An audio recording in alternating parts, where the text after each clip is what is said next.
Bismillahirrahmanirrahim. Assalamualaikum warahmatullahi wabarakatuh. Halo semuanya, perkenalkan kami dari kelompok 1. Di sini kami akan menjelaskan mengenai teks cerita sejarah dan novel sejarah mata pelajaran bahasa Indonesia. Di sini sebelumnya kami akan menyampaikan yel-yel terlebih dahulu. Kelompok 1, we are the best, yes. Selanjutnya di sini saya akan memperkenalkan terlebih dahulu karena ada pepatah mengatakan kalau tak kenal maka tak sayang. Sebelumnya perkenalkan, nama saya Fitri Susilawati dan teman saya Feira Marsah, Dita Rahayu, Adam Dani, dan Muhammad Selo, dan Siti Supiah. Nah, itulah daftar anggota dari kelompok 1. Syukur alhamdulillah kepada Allah Subhanahu wa taala yang telah memberikan nikmat, dan syukur alhamdulillah kepada teman-teman serta guru yang telah membimbing, dan kepada kelompok saya sendiri yang telah menyelesaikan makalah ini. Terlepas dari makalah tersebut, tidak terlepas dari kesalahan-kesalahan, dan dimohon untuk memberikan kritik atau saran yang membangun untuk kelompok kami, karena kelompok kami masih jauh dari kata sempurna karena masih banyak kekurangan. Di sini saya sebagai moderator dari kelompok 1. Di sini saya akan memandu presentasi dari teman-teman saya.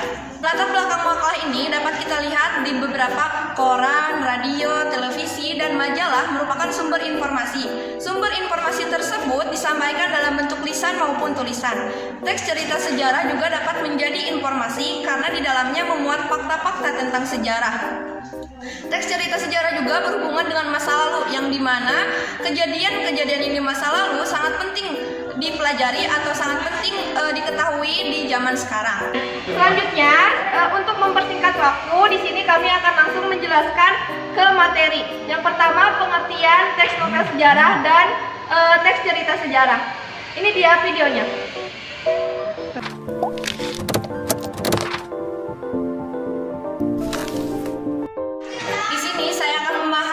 Pengertian teks cerita sejarah dan novel sejarah. Pengertian teks cerita sejarah adalah teks yang menceritakan atau menjelaskan kejadian atau peristiwa di masa lalu. Sedangkan novel sejarah adalah jenis karya prosa yang menjelaskan tentang kejadian di masa lalu, tetapi hanya bersifat imajinatif.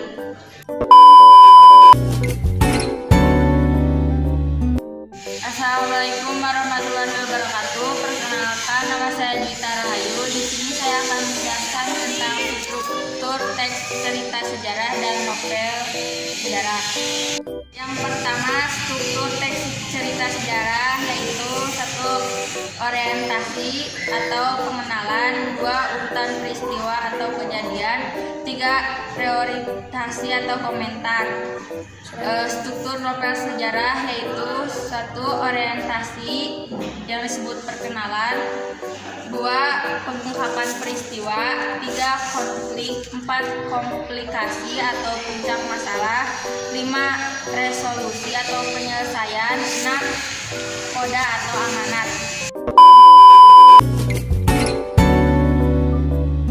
Nama saya Feira Marsah. Di sini saya akan membahas tentang perbedaan novel sejarah dan cerita sejarah.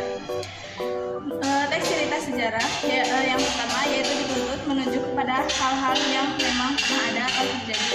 Yang kedua, sejarawan terikat pada keharusan, yaitu bagaimana sesuatu sebenarnya terjadi di masa lampau. Artinya tidak dapat ditambahkan atau direka-reka.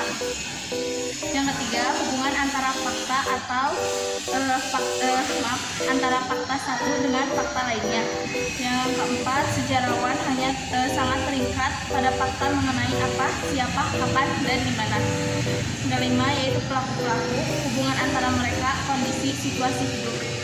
Novel sejarah yang pertama yaitu dapat saja menggambarkan sesuatu yang tidak pernah ada atau tidak terjadi. Kedua, novelis sepenuhnya bebas untuk menciptakan dengan imajinasinya. 3. Faktor perekayasaan pengaranglah yang mewujudkan cerita sebagai suatu kebulatan atau koherensi. 4. keempat, pengarang novel tidak terikat pada fakta-fakta sejarah. Yang kelima, pelaku hubungan antara mereka, kondisi dan situasi hidup dan masyarakat semuanya adalah hasil imajinasi. Assalamualaikum warahmatullahi wabarakatuh. Saya perkenalkan, nama saya Hadi Hamdani. Saya di sini akan menyebutkan nilai-nilai novel. Di antaranya satu, nilai sosial, nilai yang berkaitan dengan hubungan yang berkaitan dengan masyarakat. Dua, nilai moral yang berkaitan dengan tingkah laku atau kesopanan. Tiga, nilai budaya, nilai yang berkaitan dengan kebiasaan atau adat istiadat. Empat, nilai agama, nilai yang berkaitan dengan keagamaan. Lima, nilai estetis, nilai yang berkaitan dengan keindahan.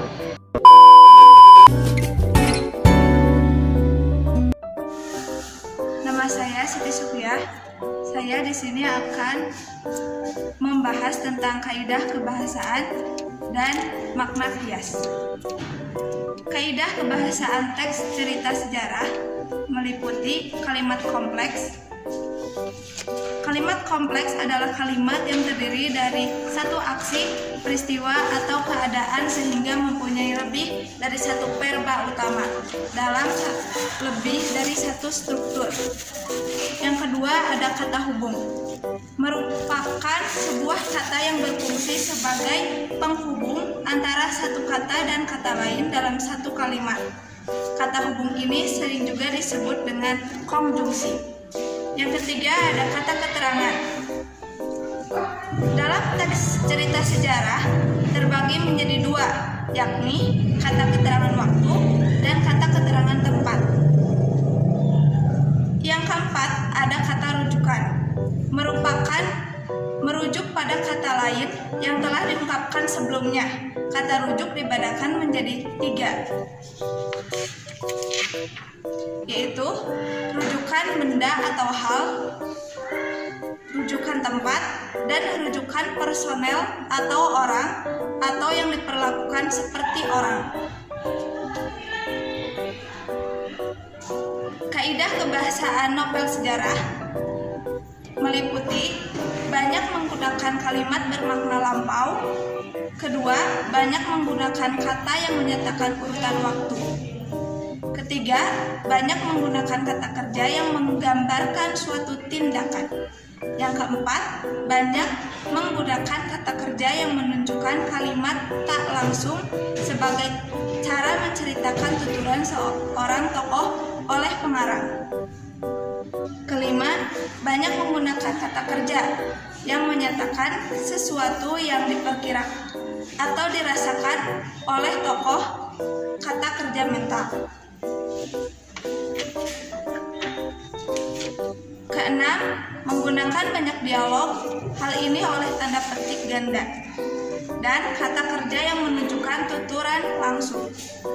Dan terakhir, ketujuh, menggunakan kata-kata sifat untuk menggambarkan tokoh, tempat, atau suasana.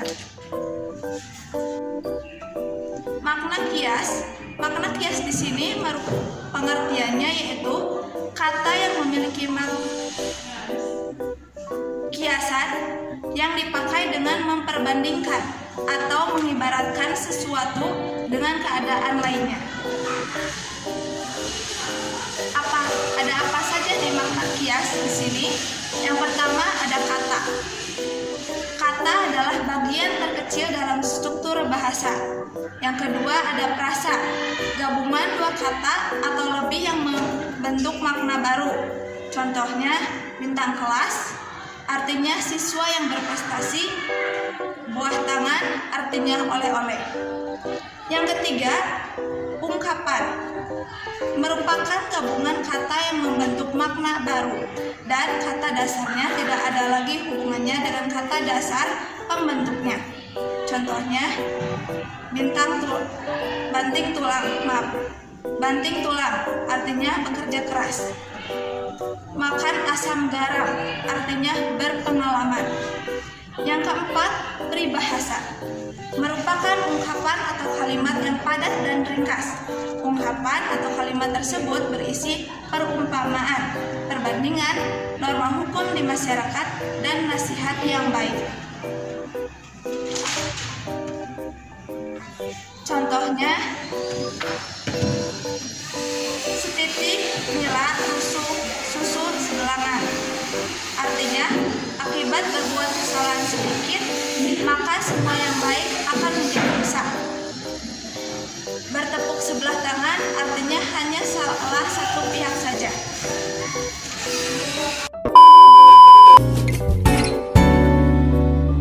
Perkenalkan, nama saya Muhammad Selo Wijaya Hermawan. Di sini saya akan menjelaskan contoh-contoh novel sejarah. 1. Laut Bercerita. 2. Gadis Kretek.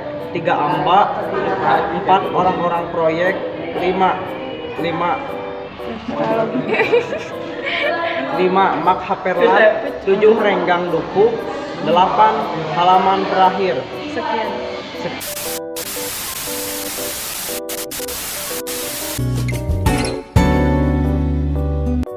Jadi kesimpulannya, teks cerita sejarah adalah teks yang menceritakan atau menjelaskan mengenai kejadian yang ada di masa lalu.